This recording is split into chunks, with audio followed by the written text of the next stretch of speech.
ఎవరు అక్కడ కనిపించట్లా. ఎందుకంటే ఆ డెబ్రిస్ తీయడానికి కూడా చాలా ఇబ్బంది పడుతున్న పరిస్థితి రెస్క్యూ టీమ్స్. అయితే ఎక్కడైతే క్రాష్ అయిందో క్రాష్ ల్యాండింగ్ అక్కడ ఒక హాస్టల్ మీద పడింది. అక్కడ మెడికోస్ ఉన్నారు. దాదాపు 50 నుంచి 60 మంది ఉంటే అందులో 30-35 మంది కూడా చనిపోయినట్టుగా తెలుస్తుంది. మిగతా వాళ్ళని హుటాహుటిన హాస్పిటల్కి తీసుకెళ్లారు. కనీసం వాళ్ళ ప్రాణాలైనా కాపాడుకోవాలి. మధ్యాహ్నం 1:38 టేకాఫ్ అయిన విమానం 5 నిమిషాల లోపే పడిపోయిన పరిస్థితి. దీని మీద మొత్తం దేశం అంతా షాక్లో ఉంది. అలాగే బ్రిటిష్ ఎంబసీ కూడా, ఎందుకంటే బ్రిటిష్ పౌరులు 54 మంది 53 మంది ఉన్నారు ఇందులో.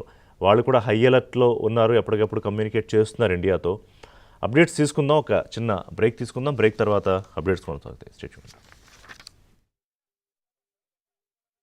ప్రాణాలు కోల్పోకున్నప్పటికీ కూడా కొంత టెక్నికల్ ఇష్యూస్ వల్ల కొంత ప్రమాదాలు జరిగినటువంటి సందర్భం కూడా కనపడుతుంది. ఇక మనం ఇప్పటి వరకు మనకున్నటువంటి సమాచారం ప్రకారం ఈ ప్రమాదం జరగడానికి కారణం అక్కడున్నటువంటి సాంకేతిక లోపం కారణమైతే సరైన సమయంలో అక్కడున్నటువంటి పైలట్ కూడా వ్యవహరించకపోవడం కూడా ఒక కారణమని చెప్తూ ఉన్నారు. మరోవైపు టేకాఫ్ అయినటువంటి 5 నిమిషాల వ్యవధిలోనే భారీ ఎత్తు నుండి కూడా ఒక్కసారిగా జనావాసాల్లో కుప్పకూలి పడిపోవడం వల్ల ఈ స్థాయిలో ప్రమాదం జరిగిందనేది మనకి విజువల్స్లో చూస్తే అర్థమవుతుంది. మీకు మరికొన్ని విజువల్స్ మనం చూడొచ్చు. మరికొన్ని విజువల్స్లో కూడా స్పష్టంగా ఆ విమానం ప్రమాదం ఏం జరిగిందనేది ఒకసారి చూపించేటువంటి ప్రయత్నం చేస్తాను. ఇదంతా కూడా క్షతగాత్రులని హాస్పిటల్కు, మరోవైపు అక్కడ నుండి స్థానికంగా ఉన్నటువంటి హాస్పిటల్కు అక్కడ ఉన్నటువంటి సిబ్బంది తరలిస్తున్నటువంటి విజువల్స్ మనం చూస్తున్నాం. ఇక్కడ చూడొచ్చు. ఈ ప్రమాదం జరిగిన వెంటనే అక్కడ జనావాస ప్రాంతం ఇదంతా కూడా పబ్లిక్ ఉండే నివసించేటువంటి ప్రాంతం. ఒక్కసారిగా ఎత్తు నుండి కింద పడిపోయినటువంటి సమయంలో కొన్ని ఇండ్లు తర్వాత చెట్లు కూడా పూర్తిగా కూలిపోయినటువంటి పరిస్థితి కూడా కనపడుతుంది.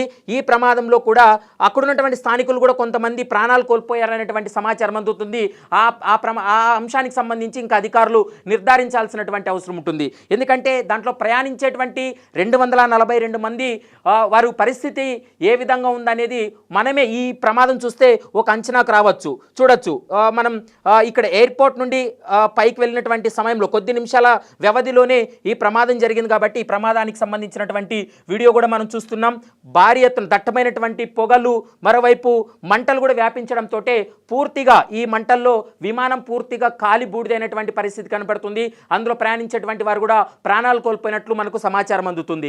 మరికొద్దిసేపట్లోనే అధికారులు అధికారికంగా వెల్లడించేటువంటి అవకాశం ఉంటుంది. ప్రధానంగా ఈ ప్రమాదానికి సాంకేతిక లోపం వల్ల కారణం ఉందా, ఇతరత్ర కారణాలు ఏవైనా ఉందా, ఇందులో ఏమైనా కుట్రకోణం ఉందా అనేటువంటి అంశాలు కూడా పెద్ద ఎత్తున సోషల్ మీడియాలో చర్చ జరుగుతుంది. కానీ ఇప్పుడైతే ఈ ప్రమాదానికి సంబంధించి పూర్తి స్థాయిలో దర్యాప్తు కొనసాగిస్తున్నారు.